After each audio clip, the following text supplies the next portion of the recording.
गणेश भक्त, गणेश पूजन, मूर्तिकार या सगळ्यांना मुंबई महापालिकेतील तत्कालीन सत्ताधारी म्हणजे उभाटा शिवसेना आणि त्यानंतरच्या 2.5 वर्षात असलेले मुख्यमंत्री उद्धवजी या महाविकास आघाडीने तेशोधडीला लावण्याचं काम केलं।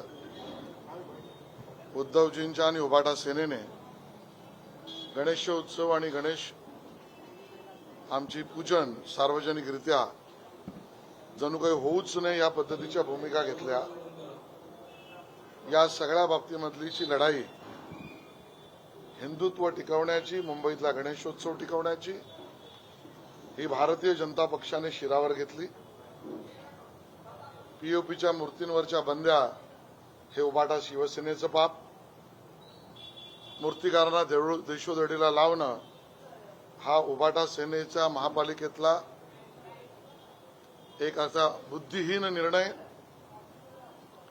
या सगळ्यामध्ये स्वतः सरकारमध्ये असताना पर्यावरण मंत्री आदित्य ठाकरे यांनी मूर्तिकारांची बाजू न घेणे आणि त्याआधी 2018 मध्ये महापालिकेने तर उच्च न्यायालयाला गणेशोत्सवाला परवानगी मिळूच नये अशी उभाटा सेनेच्या महापालिकेने भूमिका घेणे आणि कोरोनाच्या काळामध्ये तर गणेशोत्सव सार्वजनिक बसूच नये ही उद्धवजींनी भूमिका घेणे हे मुंबईकर आणि गणेश भक्त, गणेश प्रेमी, परंपरागत चालणारे उत्सव या विरोधी भूमिकेच्या विरोधात हा एल्गार आहे आणि याची पूर्ण लढाई भाजप लढते आहे।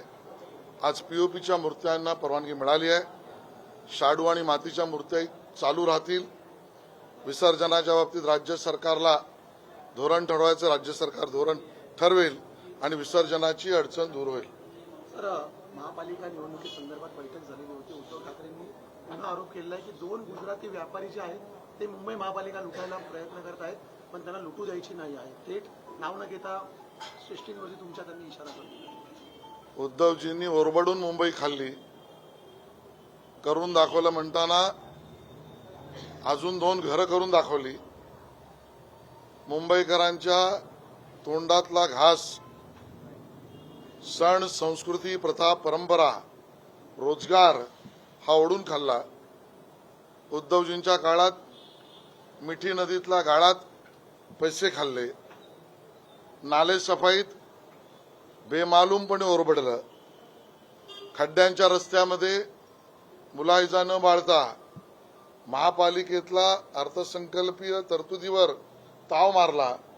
त्या भ्रष्टयुक्त महापालिकेतले नेतृत्व करणारे उद्धवजी आता चोर मचाय शोर अशा पद्धतीने आमच्यावर टीका करतात। सर, मावळ या ठिकाणी लोखंडी पूल कोसळलेला आहे, 2 जणांचा मृत्यू झाल्याची प्राथमिक माहिती आहे। 32 जणांना वाचवण्यात यश आलंय, 6 जण अद्यापही गंभीर जखमी आहेत। बचाव कार्य अद्यापही सुरू असल्याची माहिती आहे। दुर्दैवी घटना आहे, अपघात आहे, यात एकही जीव जाता कामा नये। जे दुर्भाग्याने सगळ्या माहिती समोर माझ्याकडे आलेल्या नाहीत, पण घटनाग्रस्त जे कोणी असतील त्यांच्या दुःखात तर आपण सगळेच सहभागी आहोत। घटनेत अजून दुखापत, इजा, जानमाल हानी होऊ नये ही अपेक्षा आहे। प्रशासन तसं कर्तव्याने कर्म करतंय।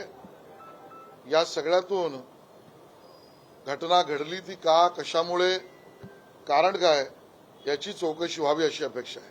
मुख्यमंत्र्यांनी राज ठाकरेंची भेट घेतलेली होती, मात्र या भेटीचा तपशील माझ्यापर्यंत आल्याचं संजय राऊत म्हणत आहे। कशा प्रकारे वक्तव्य? कोण काय म्हणतं मला माहित नाही, कोण कोणाला भेटलं मला माहित नाही, पण तुमचं वाक्य करेक्ट करतो।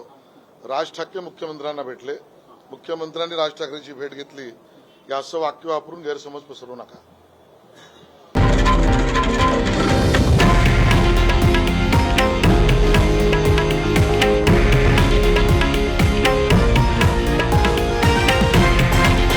हे आहे देशातील नंबर 1 न्यूज नेटवर्क आणि आपण पाहत आहात TV9 मराठी, एकमेव।